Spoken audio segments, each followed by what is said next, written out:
Good evening, friends, colleagues, students, ladies and gentlemen. My name is Andrew Wister, and as chair, I'd like to welcome you to the 41st Annual Scientific and Educational Meetings of the Canadian Association on Gerontology. Thank you. Boy, just wait till I get to my jokes. It's a good crowd.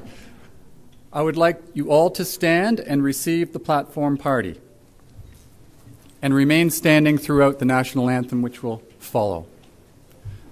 May I have the procession, please? I'm going to introduce the procession as they come forward to their seats. Nina Chappell, President of CAG, is following our flag bearers. Margaret McDermott, Minister of Health, Province of British Columbia. CAG board members, Francois Bellon, Vice President, Margaret Denton, Secretary-Treasurer. Divisional chairs, Joni Sims-Gould, Social Policy and Practice. Catherine McGilton, Health and Policy and Biological Sciences. Maggie Gibson, Psychology. Daniel Lai, Social Sciences. Kathleen Cruttenden, Education. And Shannon Freeman, President, Student Connection. Anthony Lombardo, Executive Director, CAG. Andrew Sixsmith, Scientific Program Chair, Vancouver 2012. Gloria Gutman, Conference Coordinator, Vancouver 2012. And Tom Pearls, our keynote speaker for tonight. Please give them a round of applause.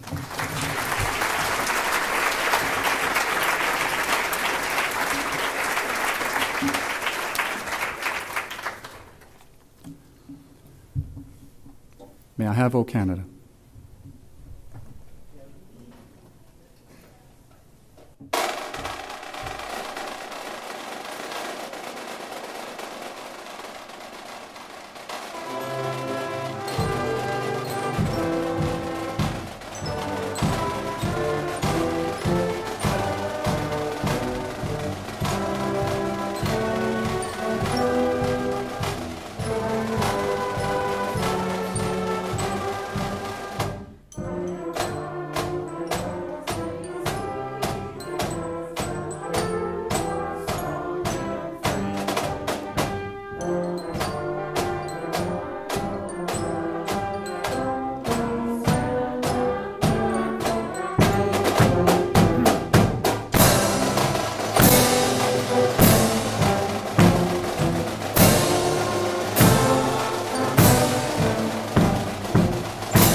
Thank you very much.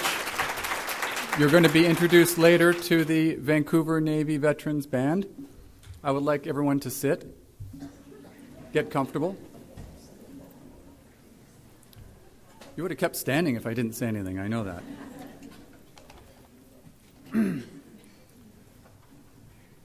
We have organized an exciting and cutting-edge conference under the theme, Aging in a Changing World. Indeed, over the last several years, we've witnessed a number of major transformative shifts in the economic, demographic, and social fabric of society. The economic meltdown of 2008 and its rippling effects across the globe. Healthcare reform at the federal, provincial, and local levels. The aging of the baby boomers. Complex patterns of disease states. An increasingly diverse older population, and retrenchment of programs and services, to name a few. Perhaps this sounds like an overly gloomy picture, and I would agree. Indeed, many changes have not been negative, and furthermore, I would argue that many of the major achievements that have taken place occur during difficult times in history. I implore you to rise to this challenge. Attendance at this meeting indicates a resurgence in gerontology and a growing need to expand research, education, and practice across and within disciplinary boundaries. The number of registrants here, we've exceeded 700, exceeded our expectations. I can promise you an exciting, dynamic, and action-packed program. But bear with us if some of our events and rooms are beyond capacity. So get there early. And the elevators are a bit slow. The organization of a conference such as this is no easy task. And if I may digress for a moment, I think back to last year when Larry Chambers chaired in Ottawa, and he announced his retirement. Coincidence? I think not. The work that went into this conference was worth every moment of effort, and I was certainly supported by a very strong cast. Let me thank the local organizing committee, who you'll see listed in the program, Simon Fraser University, the Gerontology Department, Gerontology Research Center, a number of sponsoring institutions and organizations from across Canada. They have been on the slides and they're in the program. I would like to mention CIHR's Institute of Aging for their strong support. And while there's a multitude of people who make a conference like this a success, I'd like to give special mention to a number of individuals. Gloria Gutman, Conference Coordinator Extraordinaire.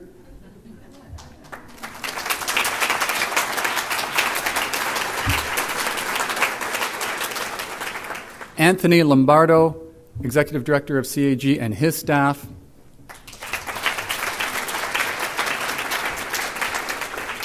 Andrew Sixsmith, Scientific Program Chair.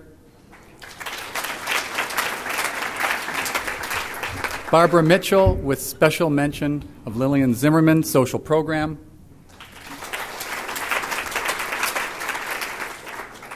And the SFU Gerontology staff, the volunteers, the student volunteers, of course the Vancouver Navy Veterans Band, and all of you for coming to sunny Vancouver. So have a great conference. I'd like to call Nina Chappell, outgoing president of CAG, to the podium. Thank you.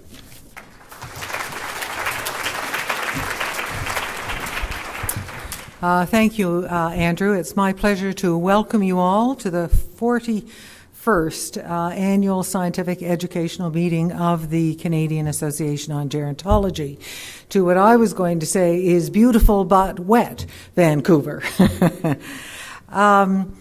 The aging of the population needs no repeating here.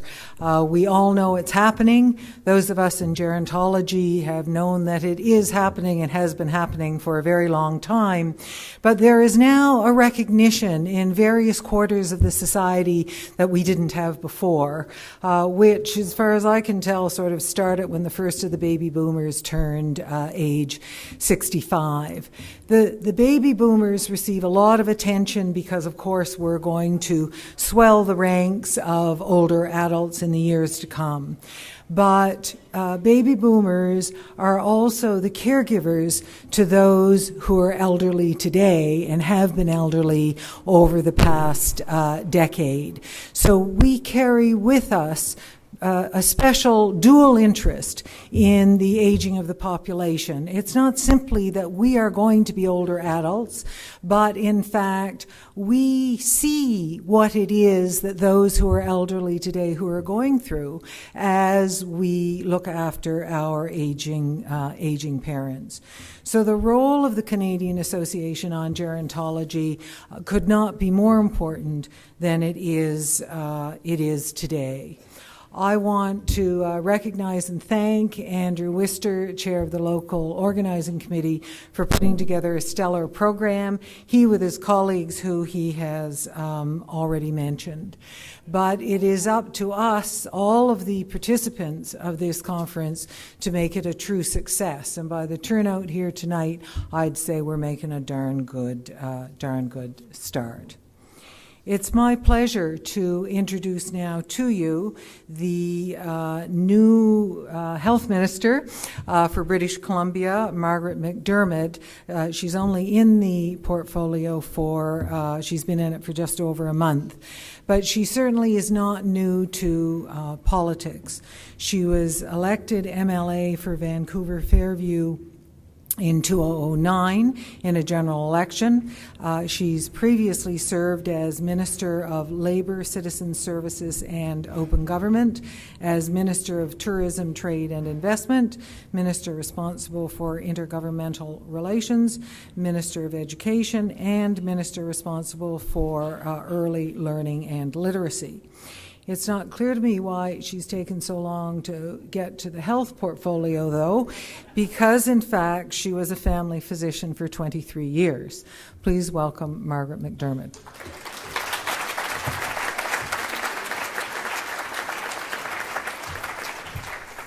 Well, thank you very much for that introduction. I think it kind of sounds like I can't keep down a job, but some of those very long titles were from our previous premier, and they're actually one ministry, and they were kind of this long. So I am Margaret, and I am an aging baby boomer. I hadn't planned on saying that, but since I heard you talking about it, I thought I would.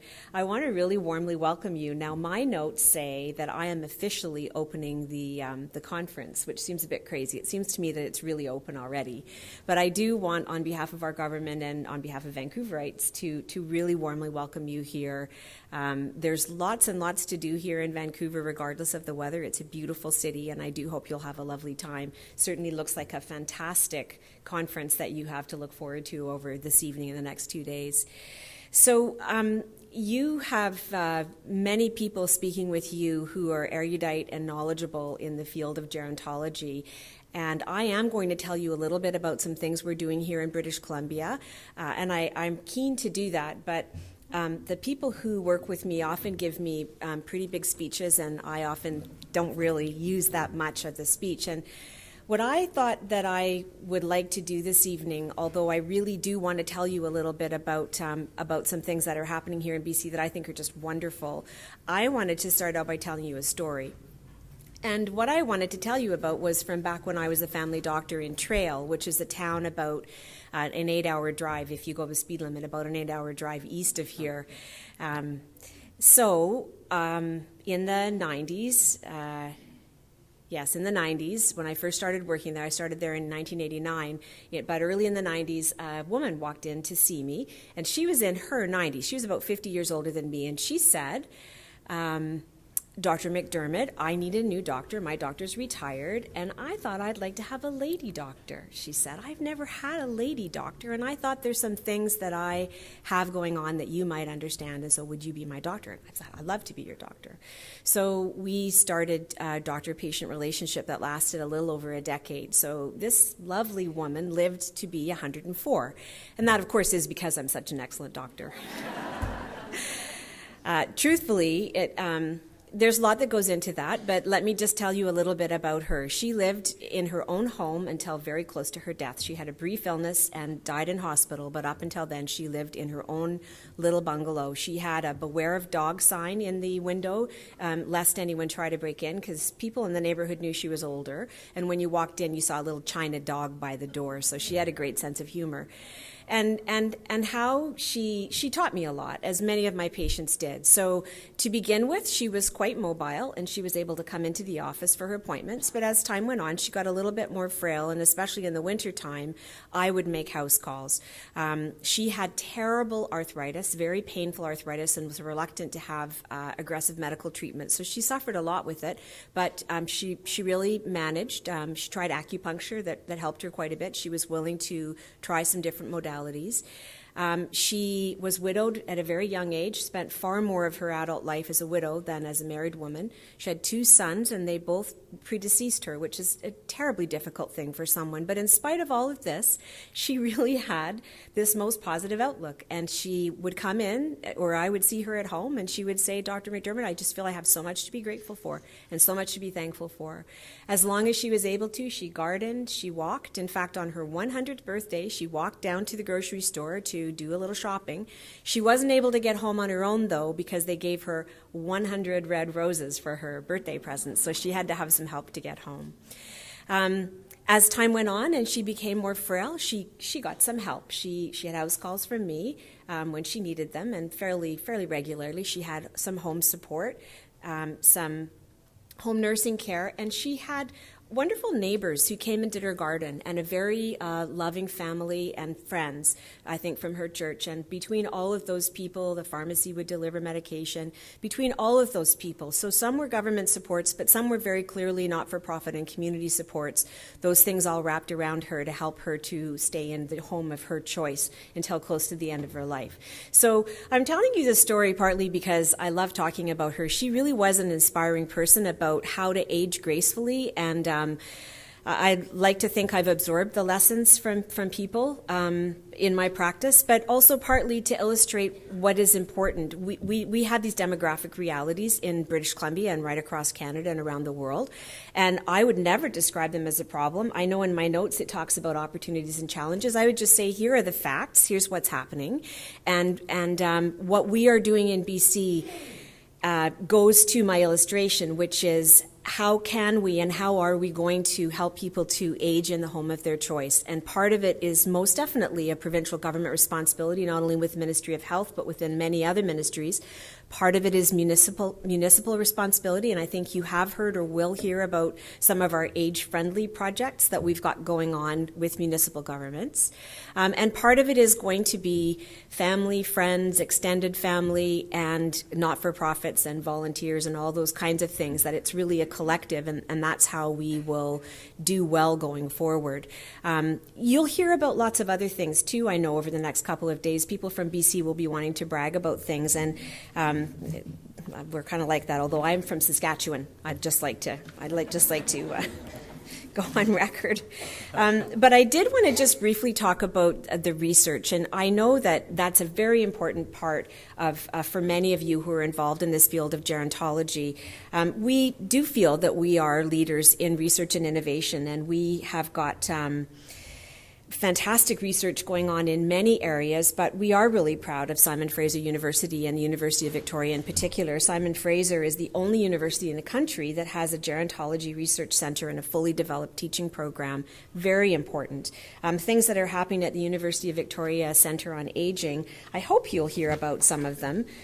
There are many things that are happening that are going to strengthen and improve our lives as we grow older.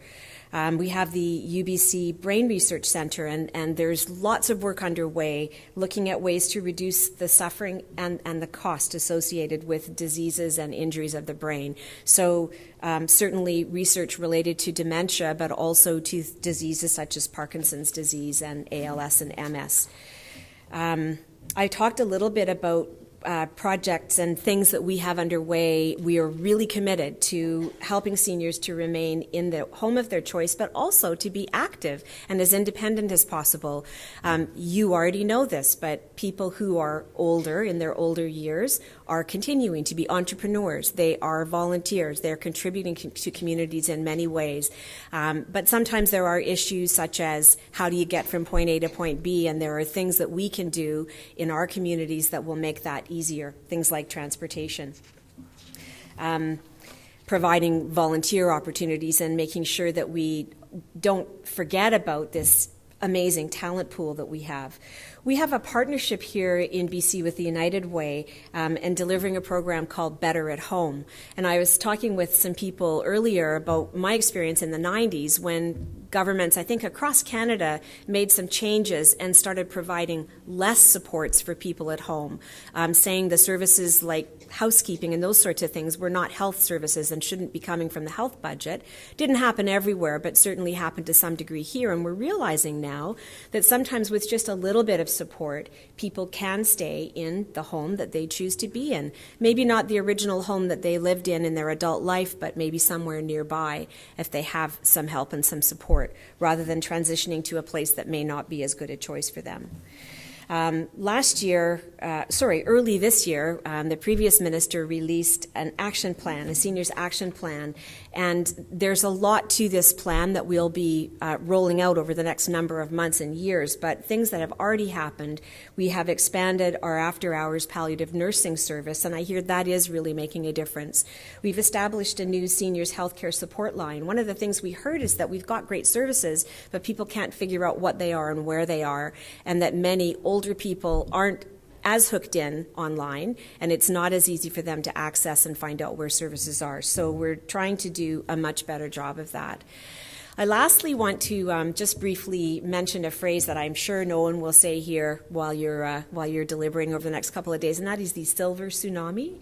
As my hair becomes increasingly silver, I find this phrase increasingly offensive. I don't like to be compared to a destructive tidal wave that kills people and leaves terrible things in its wake. So again, I would say we have demographic realities. We are so fortunate here in BC. If we were a country, we would have the longest life expectancy in the world. That's surely something for us to applaud. And although I won't insist that you applaud, I think it is fantastic, and we should be embracing that and just looking at all the opportunities we have to have our older citizens be as healthy and happy as possible. So lastly, I just want to say again that I wish you a fantastic meeting. I've looked, as I said, at the program, and it looks really very interesting. I think the conversations you have with each other in between, also where you share experiences across provinces and indeed from different countries, as I understand it, will be illuminating. And I look forward to getting educated when the conference is complete, because I'm pretty sure there will be people who will have attended that will come and tell me, Minister, here are some things that you need to do that you're not currently doing. So thank you very much for including me this evening. I really appreciate having had a chance to talk with you. Thank you.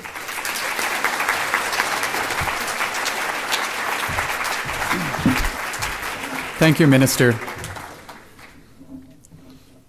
Simon Fraser University President Andrew Petter was unable to make it this evening. He was called to Ottawa on urgent business. However, he has prepared a video for us, and we're going to show that now.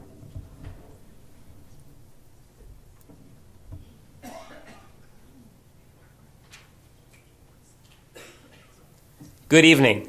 I'm sorry I can't be there to welcome you to Vancouver and say how delighted I am that Simon Fraser University is hosting the Canadian Association of Gerontology's 41st Annual Scientific and Educational Meeting.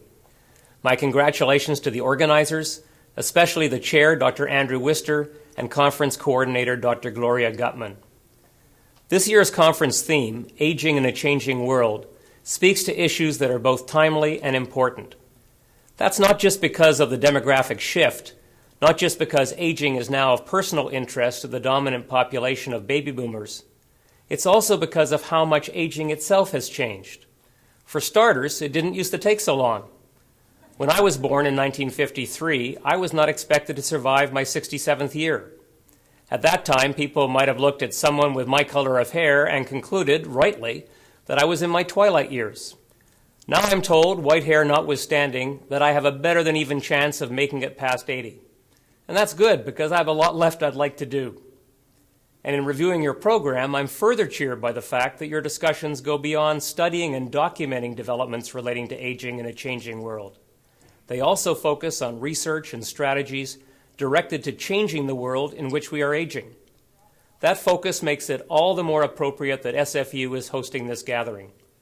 Earlier this year, we set a new strategic vision for ourselves as an engaged university, with goals for engaging students, engaging research, and engaging communities, all designed to maximize our capacity to contribute to societal betterment. That vision coincides well with the vital work in which so many of you are engaged. Thanks to that work, I and others can look forward to enjoying better health, greater comfort, and more active lives.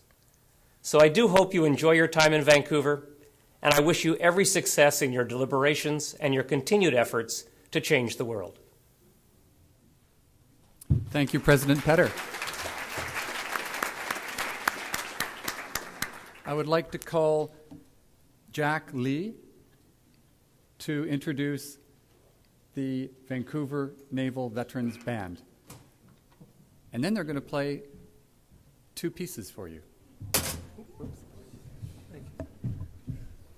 It's wonderful to make an entrance, isn't it? You know, I was watching the people coming in and then looking at this sea of faces here now. I think I must tell you the essential difference between you, who have your futures in front of you, and we in the band, whose futures are behind us. That's because our band is formed by men who served in World War II. And we are so proud of them that there are two of them still with us today. The band standing up. Thank you. It's very heartwarming, and thank you for doing that.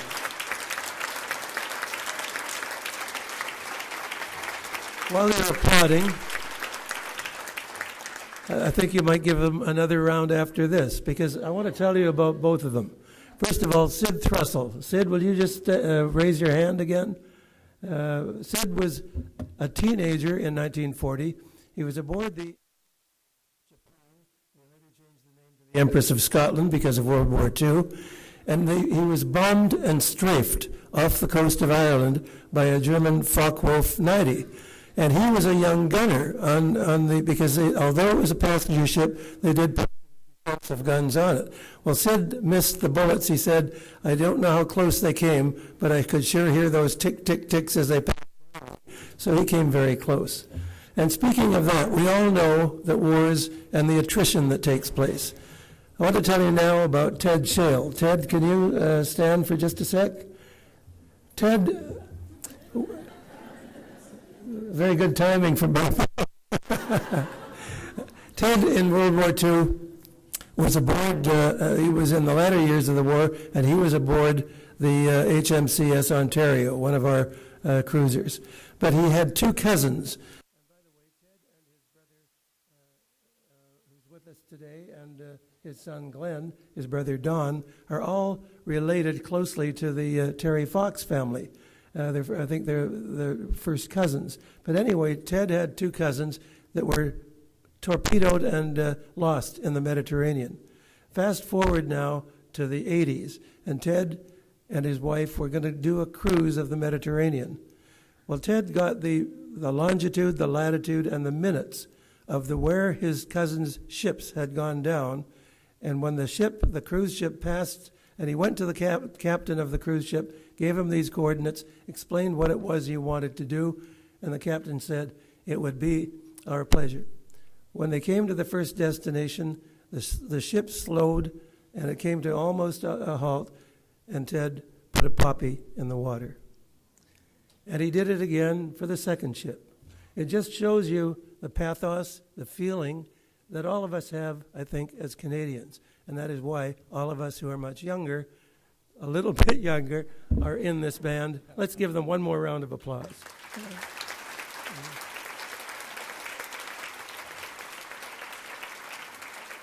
I won't keep you long, ladies and gentlemen, but I think all of you, I'm speaking from the depth of experience of being 76 years old, that all of us must watch ourselves as, and that's why we are here at this gerontology conference. It's the only one that we play that is such a fit for all of us up here on the stage.